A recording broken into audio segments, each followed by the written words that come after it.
دن T V کے ناظرین کو نعمان بانی کا السلام علیکم۔ حضرت علی کرم اللہ وجہہ سے مروی ہے کہ رسول پاک صلی اللہ علیہ وآلہ وسلم کے پاس غلام آئے تو انہوں نے حضرت فاطمہ رضی اللہ عنہ سے کہا، اپنے ابا جی کے حضور پیش ہو کر ان سے ایک خادم مانگ لو جس سے تم ان کاموں کی مشقتوں سے بچ جاؤ گی۔ تو حضرت فاطمہ رضی اللہ عنہ حضور پاک صلی اللہ علیہ وآلہ وسلم کی خدمت میں شام کے وقت حاضر ہوئی تو حضور پاک صلی اللہ علیہ وسلم نے فرمایا، بیٹی کیا بات ہے؟ عرض کیا، کچھ نہیں، میں آپ کو سلام کرنے آئی تھی۔ حضور سے کچھ مانگتے ہوئے وہ شرما گئی اور واپس اپنے گھر کو لوٹ گئی۔ تو حضرت علی نے کہا، تم نے کیا کیا؟ فرمایا، کچھ نہیں مانگا اور مجھے حیا آ گئی۔ پھر جب اگلی رات آئی تو حضرت علی کرم اللہ وجہہ نے حضرت فاطمہ رضی اللہ عنہ سے کہا، تم اپنے ابا حضور کے پاس جا کر ایک خادم مانگ لو جس سے تم ان کاموں کی مشقتوں سے بچ جاؤ گی۔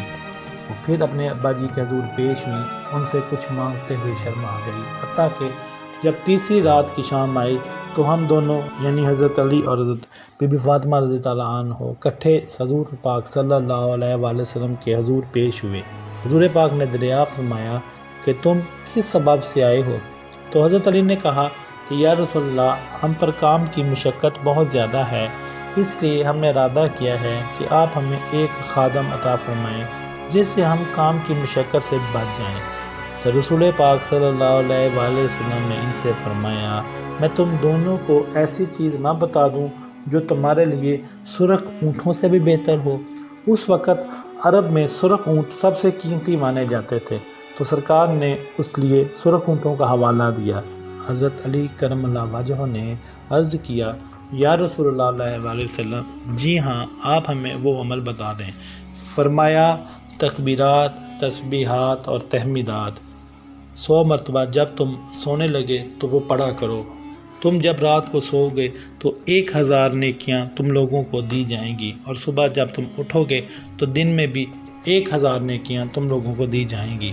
حضرت علی فرماتے ہیں کہ جب سے میں نے یہ عمل رسول پاک صلی اللہ علیہ وآلہ وسلم سے سنا ہے تو مجھ سے فوت نہیں ہوا، مگر جنگ صفین والی رات ہوئی تو وہ میں بھول گیا۔ اس لیے اس رات کے آخر میں جب مجھے یاد آیا تو میں نے اسی وقت اس کو پڑھ لیا۔ یعنی حضرت علی نے اپنے اس عمل کو کبھی بھی زندگی میں ختم نہیں کیا۔ جو بات حضور پاک صلی اللہ علیہ وآلہ وسلم نے حضرت علی کو فرمائی، وہ عمل ساری زندگی جاری رہا۔ سرکار محمد صلی اللہ علیہ وسلم نے حضرت علی کو بتایا، یعنی اس عمل کو حضرت علی نے اپنی زندگی کا حصہ بنا لیا۔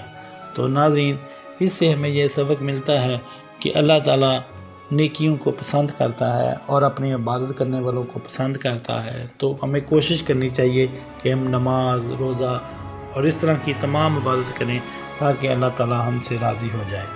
نئی ویڈیو آنے تک نعمان بانی آپ سے اجازت چاہتا ہے۔ اللہ حافظ۔